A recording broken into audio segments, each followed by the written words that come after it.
Monday afternoon to you, 4 o'clock time for Sports4CLE. Thanks for joining us. Hope you had a great weekend. The NFL Scouting Combine wrapped up in Indianapolis over the weekend. Let's welcome in Ashley Bastock, Browns beat reporter for Plain Dealer, cleveland.com. Ashley, you were there for much of the Combine. Some takeaways from the week in Indianapolis. Yeah, I think it's always so interesting these last couple of years, especially to go to the Combine when the Browns don't have a first-round pick. I think it makes things different in the sense that there's not that top prospect that we're honing in on that we think they might draft. Because I think the reality is right now, they're sitting at 54. A lot of things could happen, which is what Andrew Berry said in his press conference. So I think those press conferences with Andrew Berry and Kevin Stefanski become really important to just kind of get a vibe, if you will, where this team is at, what they're thinking. So I think for me, my biggest takeaway is I wouldn't be surprised if this team does ultimately trade their second-round pick. Of course, Andrew Berry has done that the last 2 years, which were the first 2 years they didn't have a first-round pick because of the Deshaun Watson trade. And he got asked about, is that still on the table? He, of course, in a very Andrew Berry-like way, made the comment that just about everything is on the table with that second-round pick. We guessed he would say something along those lines, but the one line that stuck out to me is, "It's hard to keep money in my pocket." Basically saying those draft picks feel like they're burning a hole in his pocket. So I'm all for it. I mean, I would 100% be using that pick to go get a veteran receiver. Now, we're seeing that market close up, I think, rather quickly. So I don't know if that guy's going to be out there. Of course, Mike Evans is staying down in Tampa Bay. That's a big name off the board, or a veteran edge rusher. So I would not be opposed to getting veteran experience here, but I do think it's interesting that Andrew made that kind of, quippy comment in his presser. Yeah, I was there when he did that too, and when you started going down that road, I was like, yeah, I know exactly what you're going to say because I had the same reaction to it. I don't know about you. Did it seem like there wasn't as much talk about free agency, the buzz about free agents as like the past couple of years at the Combine? Yeah, I think so. And you know what? I think a lot of it is because we're seeing some of these guys get locked up in new deals or franchise tagged, like T. Higgins, Mike Evans are the big two as far as Browns fans are concerned, right? Like those are the guys whose names you're floating in a best case scenario. But I do think like across the league, for the most part, it's been pretty quiet so far. Now, I will say this is the week, knock on wood, when I say it's been quiet so far. But this is the week where I think you can kind of see things start to materialize a bit more, right? Where guys might be on the chopping block for their team that you weren't expecting, or you'll hear about teams shopping around for a specific guy. This week in March is basically when it felt like everything with Amari Cooper went down a couple years ago, where the Cowboys decided, hey, we don't want to pay this guy. The price was right. So something could materialize, I think. I think right now in February, to me, those couple weeks post-Super Bowl, pre-Combine, kind of become silly seasoned a little bit, where everyone's looking for content. People are making guesses at what might happen and maybe the most outlandish scenarios you can think of because there's not a ton to talk about. I think that's just the reality. So I think right now it's been pretty quiet. It definitely feels like, hey, maybe some of those top guys just ultimately aren't going anywhere. Teams are going to do what they can to keep them around. And I think maybe that's why there's not that same fervor that there has been the last couple years, especially. So you kind of mentioned this. So this is from Adam Schefter. So before free agency begins next week, here is Mike Evans. And the agreement is reported 2-year, $52 million, 35 of it guaranteed. Along those lines, this is from from ESPN, NFL's off-season best receivers available. So Tier 3 capable starters, free agents, Marquise Brown, Michael Pittman Jr., who still may get franchise tagged, Calvin Ridley. Possible cap casualties, Tyler Lockett, Mike Williams, average annual salary projections between $12 and $16 million. Tier 4 borderline starters, high-end backups, free agents. They have Odell Beckham Jr., Tyler Boyd, Gabe Davis, who we've talked about before, Darnell Mooney, Marquise Valdez-Scantling, possible cap casualties, Michael Gallup, Alan Lazard, and Michael Thomas. Average annual salary, $5 to $9 million per season. So they don't have any of Tier 1 or 2 available. That would have been Mike Evans, T. Higgins. One's been franchised, one's been signed. When you look at those, Pittman makes sense, but you keep hearing more and more that he's going to get franchise tagged by the Colts. Yeah, I think the one name that I've heard a lot is Gabe Davis. I don't know that he really excites me. He doesn't feel like the answer. I think if you do a cursory search on Bill's Twitter, you'll see a lot of Buffalo fans are probably ready to part ways with Gabe Davis, right? So I don't think he is necessarily the guy. Of course, like the Odell Beckham Jr., the possible reunion, that's always interesting. I don't think they would go that route right now. Mike Williams is an interesting name. I think the Browns have gone against him and he's given them some trouble in the past. And I think that's a guy who would bring something a little bit different. But yeah, overall, it's just tough right now because you look at those list of names and you're like, okay, these guys are probably gonna get franchise tagged or they're gonna sign an extension because that's kind of how it's gone with the top flight guys. So I don't know, Tyler Boyd maybe if you want to break up that Bengals receiving core a little bit since you can't get T. Higgins. But again, I don't know that that's a guy that you look at him and you're like, okay, he's number 3 in that room with Cincinnati with the 2 guys ahead of him in T. Higgins and Jamar Chase. I don't know if it would have the same impact in Cleveland, what he does down in Cincy. But maybe you'd break up that Cincinnati receiving core a little bit. That couldn't hurt. Yeah, none of those are the slam dunks that the Browns are probably looking for if they're going to spend in that. So here's another interesting name that's been connected some places with the Browns. So defensive tackle Christian Wilkins, good chance to avoid the franchise tag, hit the open market and free agency. Browns, along with the Texans, have been mentioned as potential landing spots to watch to lure the 28-year-old defensive tackle away from Miami. So if we take a look, here's some of the rankings for Wilkins relative to defensive tackles a season ago. 8th in TFLs, 5th in sacks with 9, 9th in pressures. Again, those are interior defensive guys, not the edge rushers.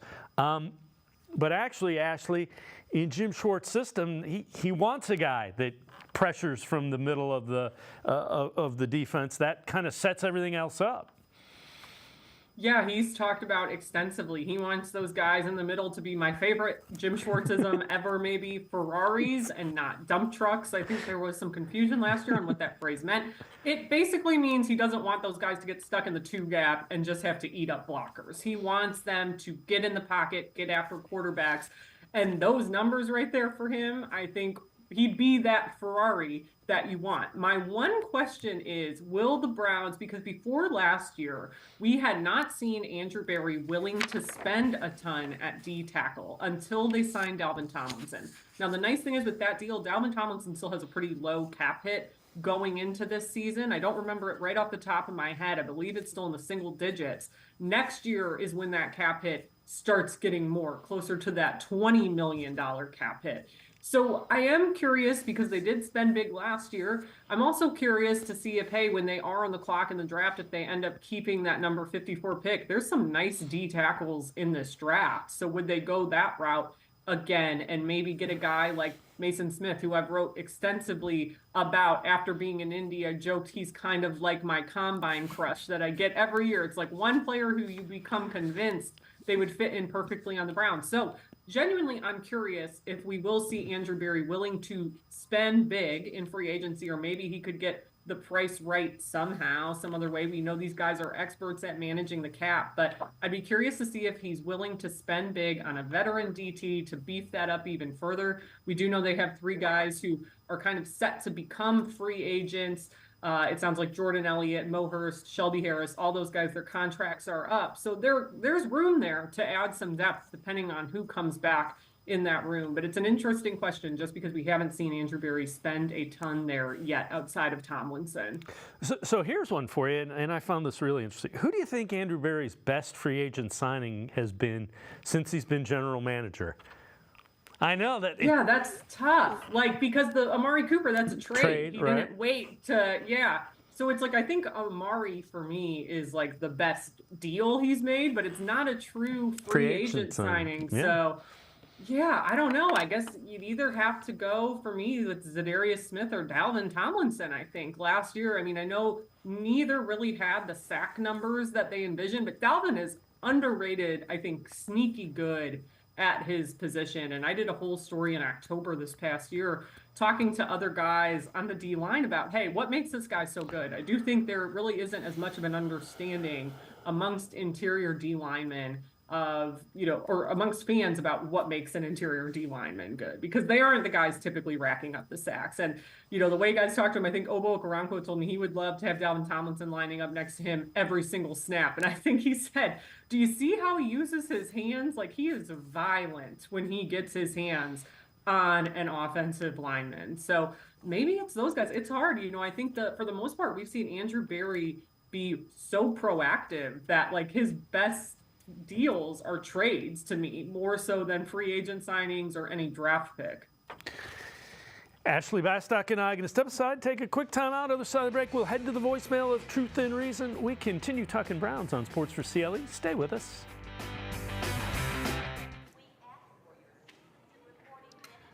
All right, everybody. Let's take 5. With one of these 5 Lady Luck scratch-offs from the Ohio Lottery. Like the $5 25X. It's a nice way to nab up to 150 grand. The Lady Luck family of scratch-offs is the Ohio Lottery's first ever, with 5 price points from $1 to $20. They're an easy way to break into some fun.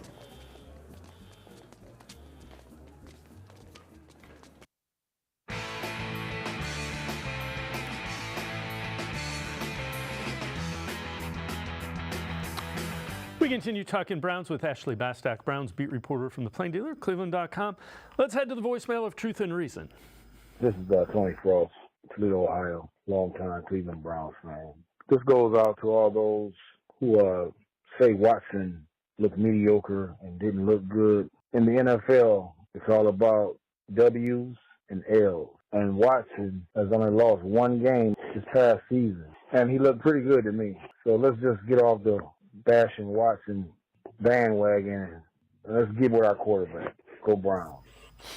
As always, appreciate all of the voicemails. And Ashley, the problem is so much was expected of Deshaun Watson. He wasn't healthy last year, but 12 games he started, the Browns are 8-4. Yeah, I mean, it's such a small sample size still, and I think because of the baggage Deshaun Watson had when the Browns traded for him, and people, being so fixated on the sexual misconduct allegations, I think especially nationally, it's been really easy to just not have to pay a ton of attention to Deshaun Watson. I think outside of the Cleveland market where, hey, this is the team we cover, we watch Deshaun out in practice every single day. I think until he is amazing again, folks aren't necessarily going to want to pay a ton of attention to him or to this offense. So I think, like, even this past year when the Browns were good, they were a playoff team. What did we hear the most about? It was the defense. It was Jim Schwartz. It was Joe Flacco. It was all these other things that got Cleveland attention. It wasn't Deshaun. I think he's going to have to be amazing because, hey, I think this ultimately is going to impact the rest of his career. Those were big allegations, obviously, and the suspension on top of it. A lot of folks, like fans, analysts, aren't going to, want to look past that. I think winning does cure a lot, but ultimately winning is also not a quarterback stat, which is my colleague Scott Patsko, one of his favorite phrases. So, wins and losses matter. I think until Deshaun is consistent and consistently great and helping this team win games with some amazing explosive plays, that overall it's just going to be easy on the national scale for folks to just not kind of want to talk about Deshaun Watson, because I think that's just been what's been easiest for the last 2 to 3 years. So this is another one for Andrew Berry. Aside from Jeremiah Owusu-Koramoah, who is the best pick made by Andrew Berry and his regime from 2020 to the present? You got Grant Delpit, 2nd round 2020, Greg Newsome, 1st round 2021, Martin Emerson, 3rd round, but their first pick 2022, DeJuan Jones, 4th round, I believe it was, 2023. So those are all pretty good picks. JOK's a really good pick. If you tell me, I would say DeJuan Jones in the 4th round is probably even a better pick than Jeremiah. And again, it's still early, it's 1 year, but he looks like he could be the starting right tackle for 15 years if he can stay healthy. Yeah, no disrespect to Greg Newsome at all. I think where they took him made sense. But those other 3 guys, I think I could make an argument for if I had to.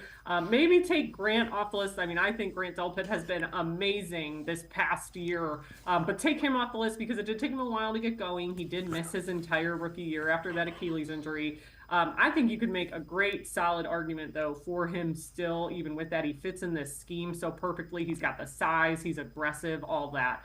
And then you have Martin Emerson Jr., who's a guy like no one was really talking about. I think draft analysts had him pegged going anywhere from the 3rd to the 6th round, and the Browns scooped him up in the 3rd round when they did. I don't think anyone expected him to be as good as he has been. I think he was Pro Bowl level this year. I really was surprised, I talked about this at the time, that he wasn't even an alternate for the Pro Bowl. I thought that was too bad because he is so, again, fits perfectly because of his size, how aggressive he is. He will talk the talk and walk the walk. I think we've seen him plenty of times talk about, yeah, I would love opposing quarterbacks to keep targeting me like they did his rookie year because he always steps up to the challenge. And yeah, then there's DeJuan Jones, who obviously was amazing. He was one of the best pass blocking tackles in the league this year. I think he has a very bright future ahead of him. For me, the question is, can that amazing rookie year be sustained? He has big goals. He told my colleague Mary Kay Cabot, he wants to chase the legacy of Joe Thomas. Those are big words for a rookie. I think the only other rookie that I've ever heard talk about that is Joe Thomas himself, is the fact that when he told Mary Kay back then, his rookie year, that he wanted to be in the Hall of Fame one day. I think those are big words. We saw DeJuan back him up the first year, but what a deal. That is truly, it's a cliche. He's 1st round talent that they got in the 4th round. All right, this from Doug Poundaley. 4 wide receivers that stood out at the NFL Scouting Combine last week. Number 4, Malik Washington from Virginia, 4'7", 42-inch. 42.5-inch vertical.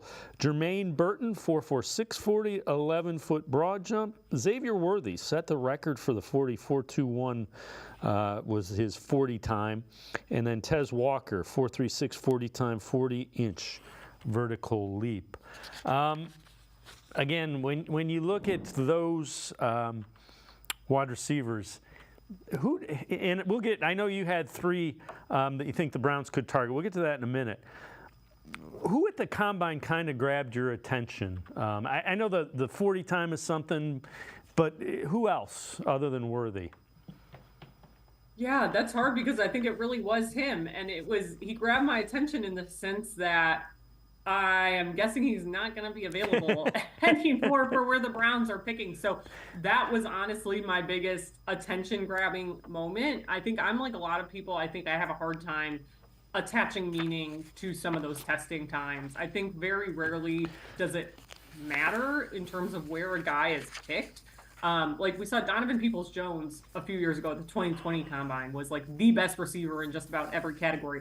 Didn't matter. He was picked in the 6th round. So I have a hard time assigning meaning to some of those numbers because I just don't think in recent history it's mattered. But Worthy is a guy I think who's already being talked about a lot. He was already pegged to go somewhere in like the 50s, the 40s. This is a pretty deep receiver class, but I do think some numbers like that could help him. And I think it's also the fact, what is most impressive about him to me, everyone knows he's fast. That's been his thing his whole career.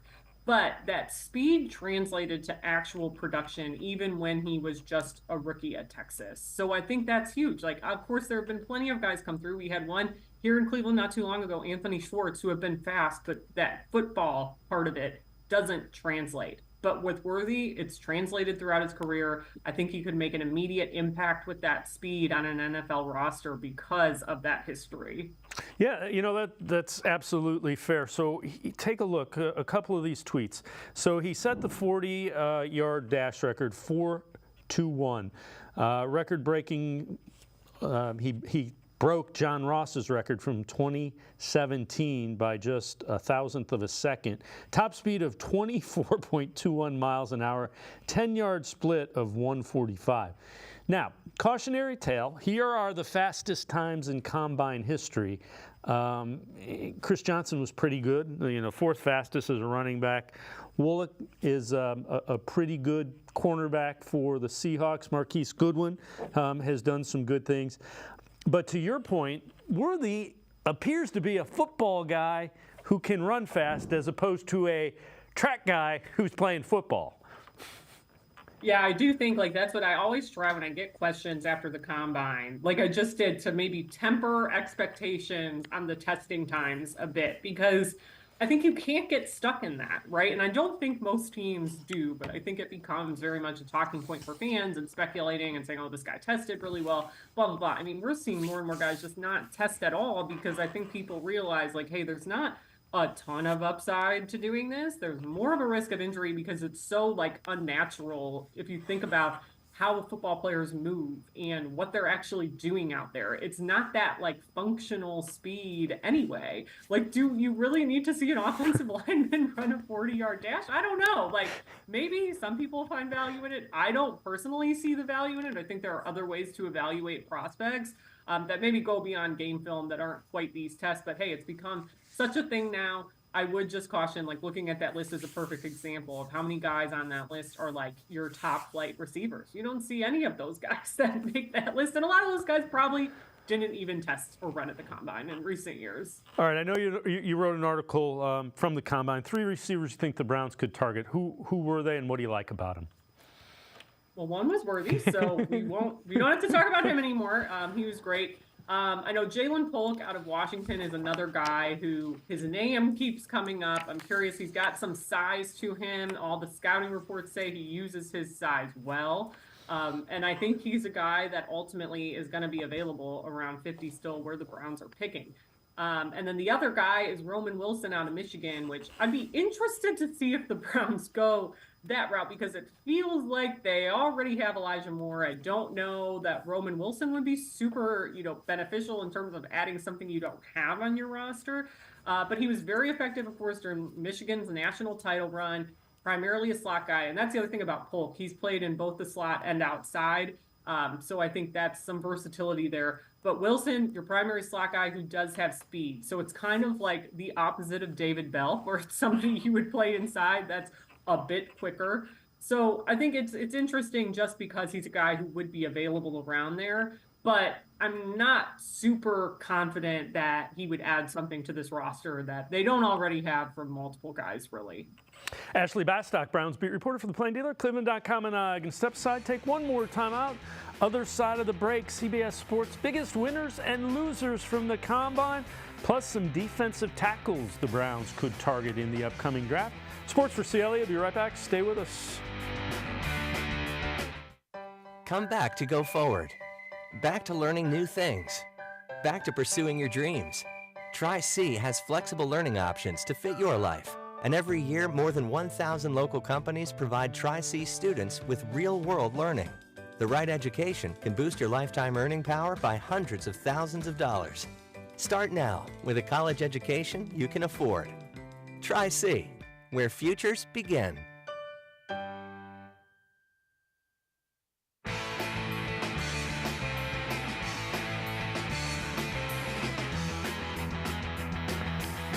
We continue talking Browns with Ashley Bastock, Browns beat reporter from Plain Dealer, cleveland.com. This from CBSSports.com. NFL Combine's biggest winners and losers. For the biggest winner, they say Braelon Fisk, defensive tackle, Florida State, nearly 300 pounds, ran the 40 in 4.78, standout in every other metric as well. When it came to do the on-field drills, Fisk was incredibly nimble over the bags. Loser, Audric Estime.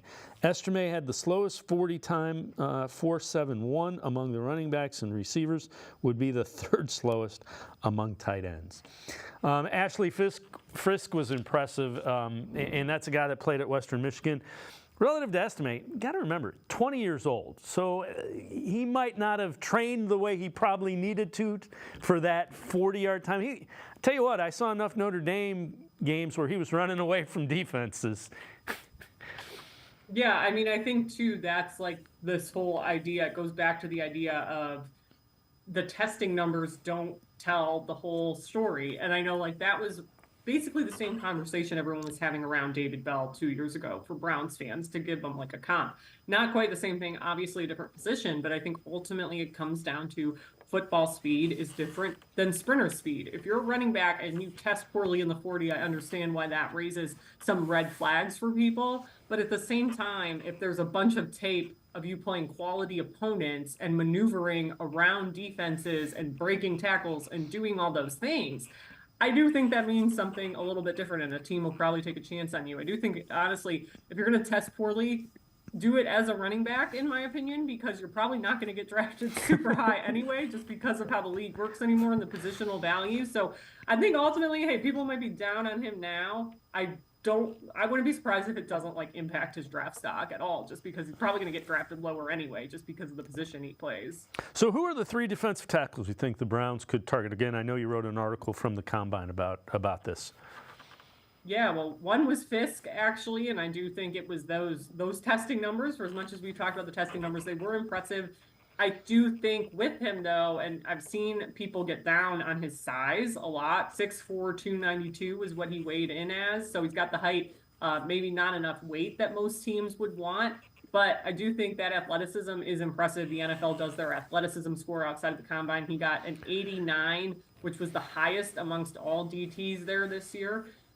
So I think he's interesting. He seems athletic. I haven't watched him a ton, but the quote that stuck out to me from Lance Zierlein in his scouting report was, once he finds daylight, he flies to whoever has the ball. And I think to me that just sounded like a Jim Schwartz guy, knowing the athleticism. So I like him. I also love Mason Smith. I know he met with the Browns last week. It sounded like on both sides that meeting went really well. He got some hands-on time with Jim Schwartz, and what's interesting about him, like Fisk, he has something that would make teams pause, which is, for him, he tore his ACL. He missed his entire sophomore year in 2022, all but 8 snaps of it.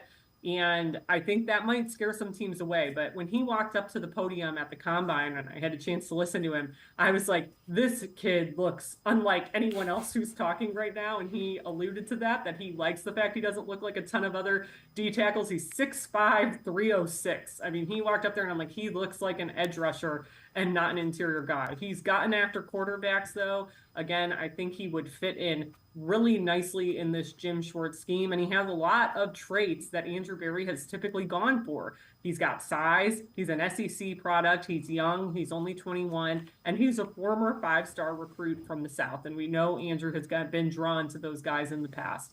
And the other guy is Chris Jenkins out of Michigan. He's a guy I've been interested in just because Bruce Feldman over at The Athletic does his annual list of freaks in college football. It's a positive thing, meaning they are athletic freaks.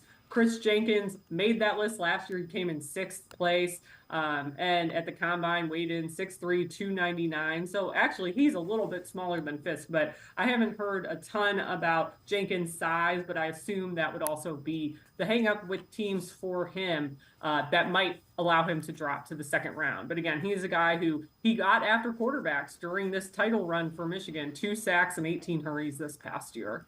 All right, before I let you go, this one from Pro Football Focus. Potential landing spots for free agent linebackers. Now they have Sione Takitaki potentially leaving the Browns, going to the Cardinals or the Saints. They draw the connection. Joe Woods, defensive coordinator for the Saints. Of course, he was here with the Browns. Anthony Walker, potential landing spots, Chiefs and the Buccaneers. They draw the correlation to Drew Tranquill, who played so well for the Chiefs in their playoff run this year. And they have the Browns' potential landing spot for Jordan Hicks. They say Hicks crossed paths with Jim Schwartz and the Eagles at the beginning of his career, could be a veteran replacement for the departing Anthony Walker. Sione Takitaki would be a good pairing with the wrecking ball that is Jeremiah Owusu-Koramoah. I think the Browns would probably like to have Sione Takitaki back, but he might very well get a decent payday. He played really well and showed some versatility, I think was the big thing too. Yeah, I am really interested to see if he comes back. I do think between the two of them, between Sione Takitaki and Anthony Walker, that Takitaki in my eyes would be the guy more likely to come back. You know, I thought last year when Anthony Walker Jr. had just gone through the injury. The way he was talking to me was different. When we talked to him on locker cleanout day this year, it just sounded to me like a guy who accepted that he probably wasn't going to be here next year. And I do think, that linebacker room has been pretty stable the last few years. And I think ultimately it is JOK's room now. I think the way he played towards the end of the year, this is what they always envisioned, right? And linebackers really are not super important in this Jim Schwartz scheme. So I would be, surprised or if it stood pat basically as a room. I think there might be a handful of new faces in there, and maybe they bring Taki back. Because he has really improved here. I think he played well in that Jim Schwartz system. He has some similar traits to JOK. I think he's proven that he can stay on the field just about every down if you need him to. So I'm definitely curious. I think that room on the defensive side of the ball could potentially see the most shakeup depending on what happens with some of their free agent linemen as well. Yeah, and finding the connection to Jim Schwartz in free agency is certainly a way to connect the dots. I wouldn't be surprised if they take a linebacker later. I wouldn't expect them to do it in the second, third round, but I wouldn't be surprised if they take one later. And I know they like Mumad Diabate as well. When he got on the field in special teams, he played well, and he played well in the preseason. Yeah, and I think a lot of times that playing well on special teams for the Browns has been a key to guys developing and seeing time later. Like DeAnthony Bell is a prime example. He's been one of their core special teamers now the last 2 years. So when that safety room got decimated with injuries, he stepped in. He didn't miss a beat. I think the coaches were ready to give him that opportunity. So maybe Diabate, he has some other guys on that roster who have followed a similar path. Ronnie Hickman's another one, right? Same thing. Good special teamer. He performed well when they needed him. So he's seen examples of it. So I definitely think that's a possibility too. Maybe we'd see more of a chance for him. Ashley Bastock, Browns beat reporter for the Plain Dealer, cleveland.com as always. Thanks so much for the time and the insight. Appreciate it very much, Ashley. Thank you. Ashley Bastock, make sure you check her out. Always really good Browns coverage. Pages of the Plain Dealer as well as cleveland.com. We're going to step aside, take a quick timeout. Other side of the break, Lance Reisland from the Plain Dealer and cleveland.com joins us with some video breakdown, film analysis of running backs that the Browns could be interested in the upcoming NFL draft. Sports4CLE talking rookie running backs when we return. Stay with us. The Ohio Lottery Partners in Education program is dedicated to recognizing exceptional students, teachers, and schools throughout Ohio. Scan the QR code on screen to nominate students and teachers as Academic All-Stars and Teachers of the Month. They must be currently enrolled or teach in grades K through 12. Is your K through 12 school developing students' literacy skills to achieve success in reading? If so, you can nominate your school for the School of the Year. Students can win $100, teachers can win $500, and schools can win $2,500. Scan the QR code, fill out the forms, and nominate deserving students, teachers, and schools today. The Ohio Lottery Partners in Education program takes pride in honoring exceptional students, teachers, and schools across Ohio. Submit your nomination today. It's fun, fast, and free.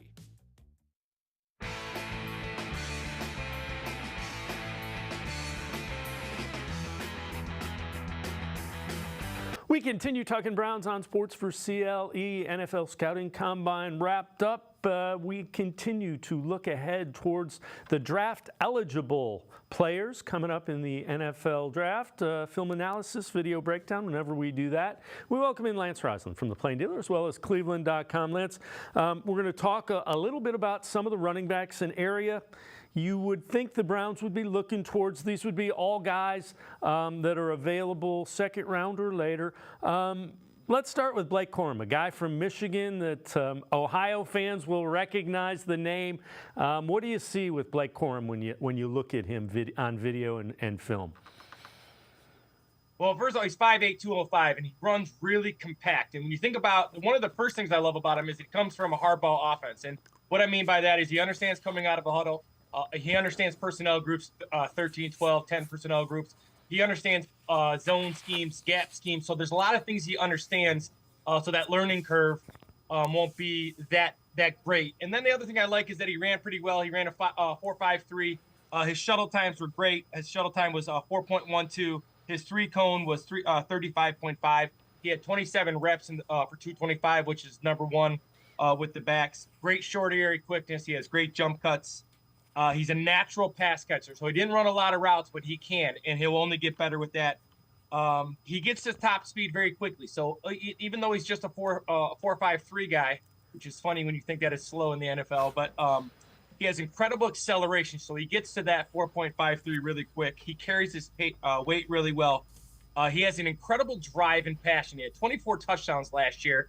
So when he gets in the red zone, he has a nose for, to score. And again, he plays with great leadership, great passion. Clip that you're going to see here is a clip that is against Alabama. And you're going to see this is 13 personnel, and they're going to run a power play. And you're going to see everything that he does well. So you're going to see a jump cut right at the beginning, jump cut right there to the outside. He accelerates. He's really good in a small area, and he's very, very hard to tackle because of his strength. So again, this is the overtime touchdown against Alabama. Again, he's quicker than he is fast.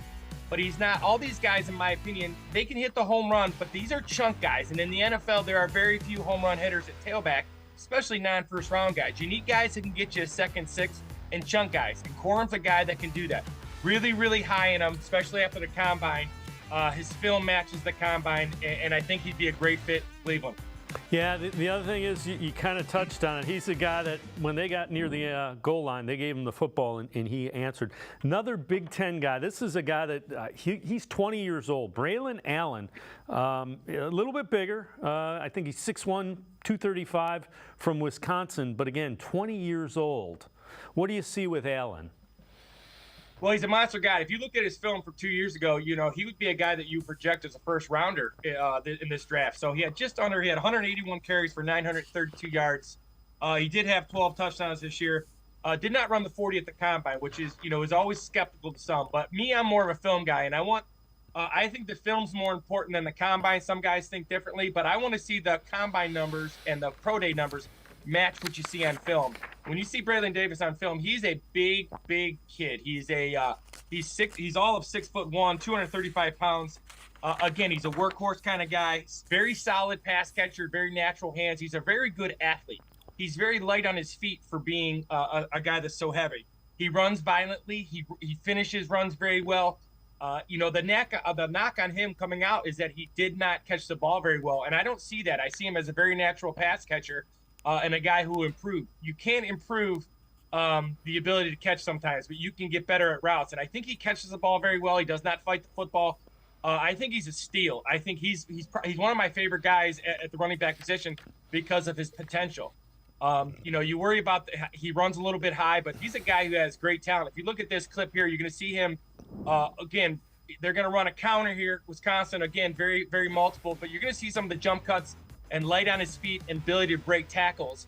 And he constantly does this. Again, Wisconsin is a very multiple offense with counter and gap schemes, so he's going to have a very good understanding. He's been on a couple offensive coordinators now, both where he's huddled, a little bit more spread this year. But he's just a guy, very physical, big guy, light. I think he's going to be a steal, and I think he's going to be even a better pro than he was a college player. Yeah, and I said he's 20 years old, so he's a youngin' without question. Another guy that we have heard who is young, Audric Estime, 5'11", 221 pounds from Notre Dame. Didn't run real fast. I think it was a 4.7 240, so that will likely cause him to slip a little bit in the draft. Well, again, I tried to, the clip you're going to see is not yet, but the clip that, he shows a lot of explosion. So even though he didn't have that top end speed, and you're right, running a 4.71 immediately takes him off a lot of people's board. It does not take him off my board. I think he's outstanding. He had 209 carries for 1,300 yards this year, 18 touchdowns. His shuttle times, his ability, his 10-yard split. So this is not a guy, in my opinion, he's a heavy guy. He's 5'11", 220 pounds, but I think he'll even play heavier than that. He runs heavier than that. I think he's a guy that you think of in chunk plays. 10 to 20 yards is what he's going to give you. But he's going to give you constantly 2nd and 4, 2nd and 5, 3rd and 4, 3rd and 5. And in the NFL, that's very important. He's very good on screens. He's very good. He catches the ball very good on checkdowns. He can run routes if necessary. For being heavy, he runs very light on his feet again. He's very patient, and then he has great bursts when he sees the hole. Short area explosion and his lateral quickness on his feet is very, very good. Again, that 4.71 is going to knock him down, which could be a benefit to the Browns. It could benefit these teams that need a really, really strong NFL runner. This is a NFL body. He's got long arms. He's got big hands, which tells you he can secure the ball. I like him a lot. And the clip that you're going to see here now is a clip of him breaking away. So, again, a power play, one-back power play, and this is against NC State. And you're going to see him explode away from people. And there's guys who have football speed and carry their pads well. Estime is one of those guys. So I don't care what he ran. He'll run better on his pro day, but he's a guy who has great vision, short area quickness, patience. I loved his ability to break away. I loved his ability in the red zone, and I loved his, he ran really, really well against really good teams. So, again, this counterplay, you're going to see him pull away, breaking tackles, short area quickness, jump cuts. I really like Estime. Again, he'll move down because of the 40 time, but that'll get better on his pro day, and he's a guy who's going to be very successful at the NFL level. Yeah, I'm with you. That's North Carolina State that he's pulling away from. So it's an ACC team, and he sure looks like he has some football speed there, pulling away from everybody. Again, he's just 20 years old like Allen. All right, this next guy that we're going to look at, Audric Guerendo from Louisville, another guy, 6 foot 221. What do you see with him? So Guerendo, as composed to Estime, he absolutely killed the combine. He may have the best combine of anybody there. He ran 4.3340, which was 98th percentile, 4.15 shuttle. He had a 41-inch vertical leap, 41.5 vertical leap, which puts him in the top 99%. He had 129 broad jump, which puts him in the 97th percent. He's a very fluid athlete. Again, went back, he was not high on thing, and then you see the combine. You go back and watch the film, and it matches up. He's sudden. He's not a guy who's going to shake a lot of people. He's a 1 foot in the ground.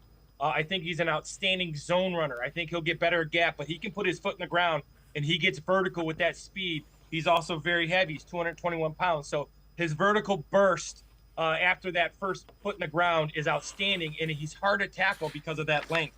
I think that other thing I like about him is he only had 231 career carries, both at Wisconsin and at Louisville. So that tells you there's not a lot of tread in those tires, which I really like. He does run high at times, which can get him hit. But here's a guy, again, catches the ball very well, had an outstanding combine. Like, I don't think anybody's better. And you're going to see here on this clip here what he does very well. So, again, he's going to put that foot in the ground, and he's vertical immediately. People bounce off him because of his lower leg strength. He's got great contact balance. Very well put together. Again, very strong. Did some really, really good things in the weight room at Louisville. I think he's a guy with a tremendous upside, a guy who made a ton of money in the combine. I think a guy that'll be around when the Browns pick. And if this is a guy that, if they're thinking running back, this guy is very, very good. Super impressive on film. A guy I wasn't super impressed with, then you go back and watch the film, and the numbers match the film. Really impressed with this guy.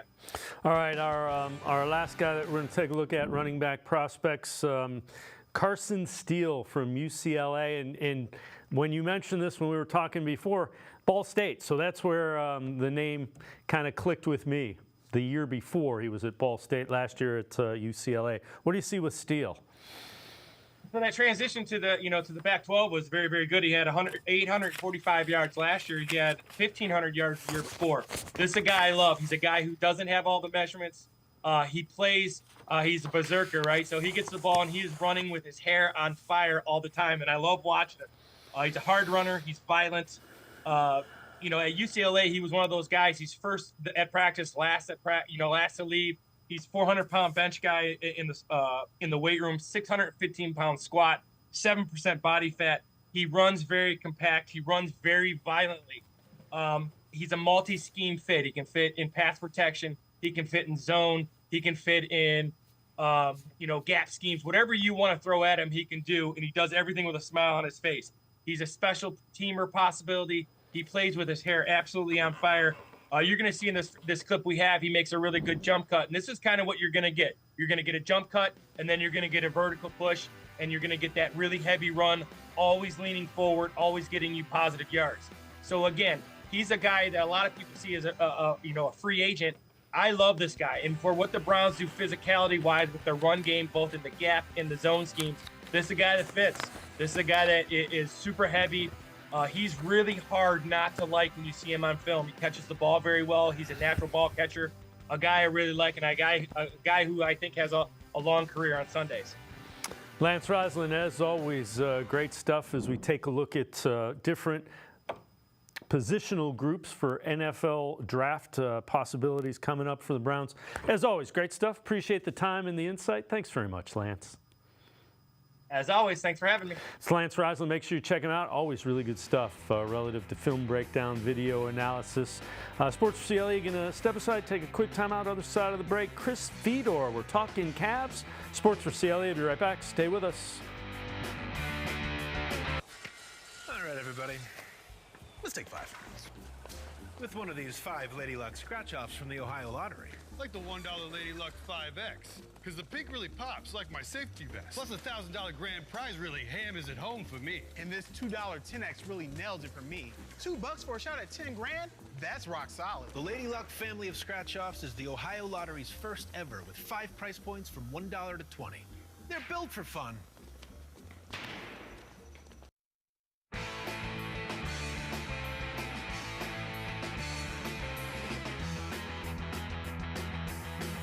We turn our attention to the Cavaliers on Sports4CLE. Disappointing loss to the Knicks last night. Both teams missing some key players.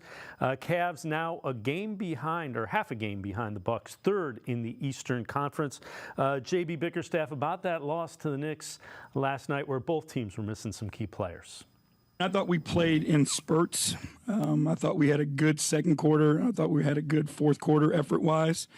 But, again, to come out of a halftime and give up 36 points, to a team that was down as many guys as they were down, that's disappointing.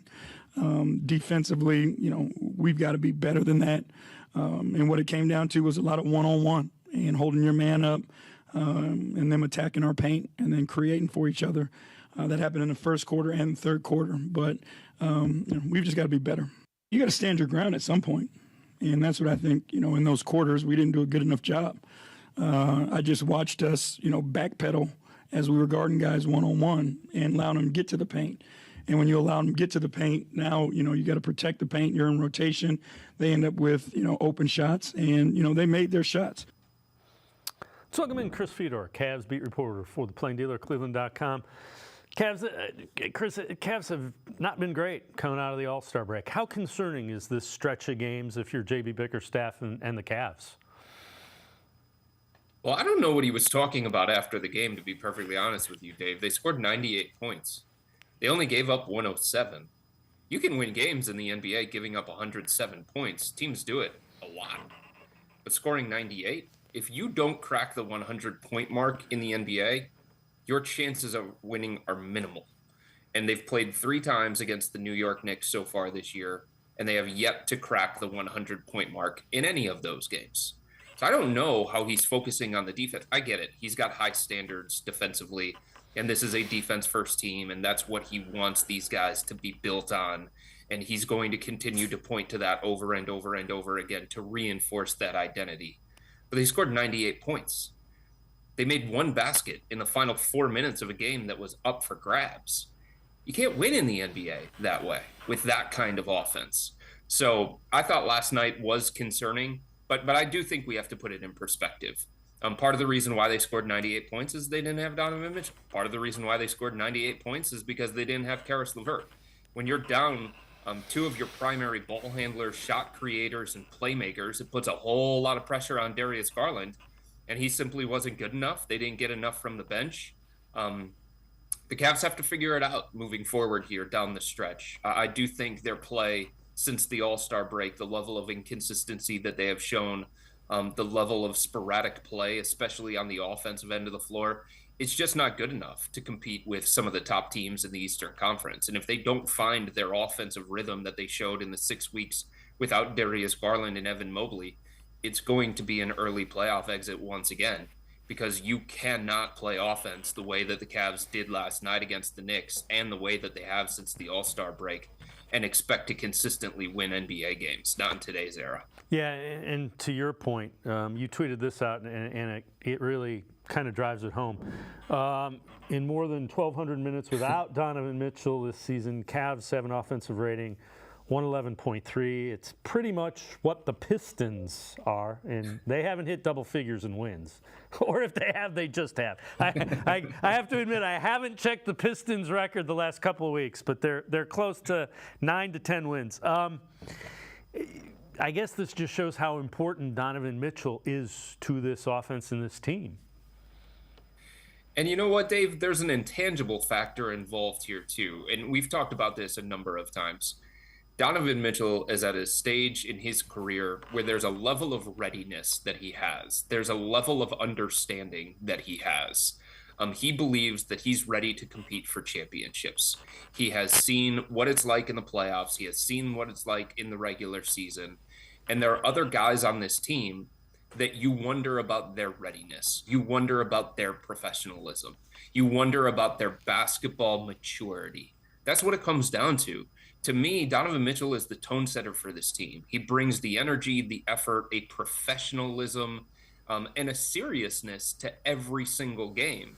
You just don't see the same thing from Darius Garland, right? Darius is a young kid who's still trying to figure out. He doesn't have the same level of basketball maturity as Donovan. He doesn't have the same level of battle-testedness that Donovan does. He doesn't have the same level of understanding of what it takes to play consistently at the highest level. And I think the Cavs feel that loss when Donovan's not out there because they're turning to Darius to run the offense. They're turning to Darius to be the on-court leader. And he's just not the same guy. He's not nearly as accomplished as Donovan. He's not nearly as talented as Donovan. He hasn't been as good when it comes to running the team as Donovan. So I do think a lot of this falls on Darius. He's got to be better. And I know it's been a wonky season for him. And he's been in and out. There's a lot of stop-starts. I don't want to make sweeping declarations about who Darius is for the remainder of his career. But right now, the Cavs feel the loss of Donovan Mitchell in a number of ways that goes beyond his three-point shooting, his ability to score at all three levels. There's an intangible that he brings to this organization, a belief that he brings to this locker room, that when he's not out there, it doesn't feel like the Cavs have it. Yeah, I mean, the easiest way I can sum it up is when he has the ball in his hands and he's on the court, the offense just looks different. It looks at a higher level. So I guess the question is, 22 games left in the regular season. What do they do to fix it? How do you go about making sure that you give yourself the chance to get out of the first round of the playoffs? Yeah, I think, Dave, some of this is time, right? More reps together with Donovan and Darius, more reps together with Jarrett and Evan Mobley, finding out what works, what doesn't work. There's a level of experimentation that's going to go on here over the final 22 games when it comes to lineups, combinations, 2-man, 3-man, 4-man, 5-man, all of that stuff that the Cavs are trying to figure out, JB Bickerstaff trying to figure out, and sometimes you figure that out through failure, right? Sometimes you figure out what doesn't work because you actually see it on the court not working. So I do think time can fix some of this stuff for the Cavs. There's no doubt about that. And I also think a lot of it falls on JB Bickerstaff to make what I think are going to be some pretty difficult lineup-related decisions. Is he going to close every single night with Evan Mobley and Jarrett Allen? There's a big risk involved in that, especially when it comes to the offensive end of the floor, because the spacing is different. Teams just do not respect Evan Mobley out on the perimeter. So what are they going to do when it comes to those two bigs? Darius and Donovan, are they going to finish every game together?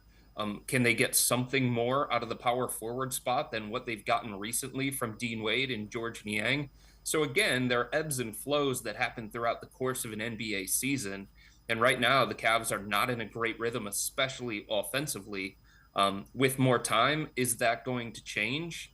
You would think so, because this group, it hasn't been together as much as some of these other ones in the Eastern Conference. Like the Cavs haven't been at full strength nearly as much as a team like, Boston or the Denver Nuggets or some of these other teams around the NBA. So I think it's time. I think it's more understanding. I think they have a lot to prove to themselves, and they have some things to figure out here over the final 22 games. It's not just a situation where it's like, okay, let's play out the final 22 and then flip a switch going into the playoffs. Like, they're not that team. They're not the Miami Heat. They can't have that kind of mentality. Yeah, it almost seems like you want to see more of a sense of urgency. And I don't know if it's intensity, these games mean something. Come out and play like they mean something. Yeah, there are nights where the Cavs bring it, right? They have the effort, they have the intensity, they have the physicality, they have the attention to detail, they have the focus. But a lot of the guys were talking about it in the locker room after the loss last night against the Knicks. It's just inconsistent when that happens, right? They'll have it in the first quarter and not have it in the second. They'll have it in the fourth quarter, but not the third quarter. So there just has to be a level of accountability. There has to be a level of consistency, and there has to be a level of responsibility that each individual feels every time they take the court to bring what it is this team needs to be successful. Whatever your role is, be a star in that role, to borrow a coaching cliche. And you're right. I think their effort has waned throughout the course of games. And here's the thing, Dave. Like, this is a talented team. Everybody understands that. But they're not talented enough to stop doing the little things. You know what I'm saying? Like, part of the reason why they won 51 games last year is because they competed their butts off. They played harder than most teams. They made things so difficult on the defensive end of the floor. Even though they're a more talented team, they can't lose those components of what made them so successful throughout the course of the regular season. And it feels like at times they are losing some of those. Before I let you go, how does Sam Merrill fit into the Cavs rotation? You would expect that there are some matchups where he can't guard, but he doesn't. And I haven't watched that intently. I don't think he gets that exposed on the defensive end. I don't think it's that, to be perfectly honest with you. I got to watch what I say when it comes to the Sam Merrill thing, because apparently, like, I'm not doing it in a good enough way to make people understand it. So I'm going to try and start here. Sam Merrill is a great offensive weapon. Sam Merrill is somebody who has earned minutes. He deserves more playing time than what he has been getting, especially when this team got back to full strength. Okay, so now that we know that that's how I feel about the situation, now we know where I stand on that. Just like a lot of the other fans want to see more of Sam Merrill and believe that it's better for the Cavs because of his shooting, because of his spacing, because of his constant movement, because of the attention that he commands from an opposing defense. It's just not that easy. Unfortunately, it's not that easy. Dave, there are 240 minutes in a basketball game. Sam Merrill can play two positions. Yeah. He can play the 2 and the 3. Those are the deepest positions that the Cavs have on this roster. So if he's going to play more, it's going to come at the expense of somebody who is in the nightly rotation, right? Because J.B. Bickerstaff is most comfortable playing 9. Sometimes he'll play 10, but even if he goes to 10, there aren't a bunch of minutes for that 10th guy. Donovan Mitchell is going to get somewhere between 35 and 37 minutes. We know that. Darius Garland is going to get somewhere between 32 and 36 minutes. Max Strus is going to get somewhere between 32 and 36 minutes. Karis LeVert is going to get somewhere between 26 and 32 minutes. Isaac Okoro needs to play. All those guys play the same position as Sam Merrill. So I just don't know what the solution is to create more minutes for him. Like, it's really easy to say, well, there are a couple of other guys underperforming like George Niang and Dean Wade. Take them out of the lineup. Take them out of the rotation. Okay, they don't play the same position Sam Merrill does. They occupy the 4 spot, not the 2 and the 3. So if Sam Merrill is going to play more minutes, it's going to come at the expense of one of these guys would have to lose minutes for this to happen. Donovan Mitchell, Darius Garland, Max Strus, Isaac Okoro, Karis LeVert. And, like, it's hard to justify any of those guys losing a large chunk of minutes given the role that they have on this roster and given their importance and the skill set that they bring to the table. Like, they need Karis LeVert's shot creation and playmaking, right? They need Isaac Okoro's on-ball perimeter defense. They need Max Strus and all the things that he brings to the table. He's been one of their most effective players throughout the entire season.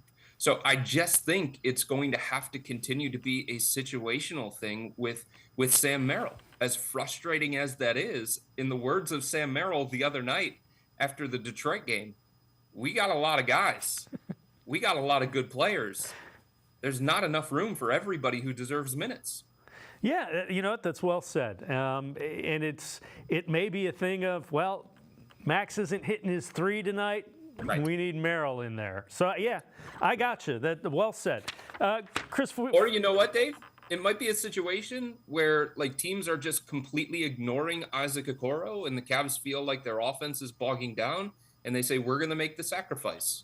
We're going to sacrifice defense for offense. Or they feel like they're not creating enough movement on the offensive end of the floor. They need Sam Merrill to create some of that offensive movement. I just think it's going to be based on matchup. I think it's going to be based on time and score. I think it's going to be based on opponent. I think it's going to be based on game flow.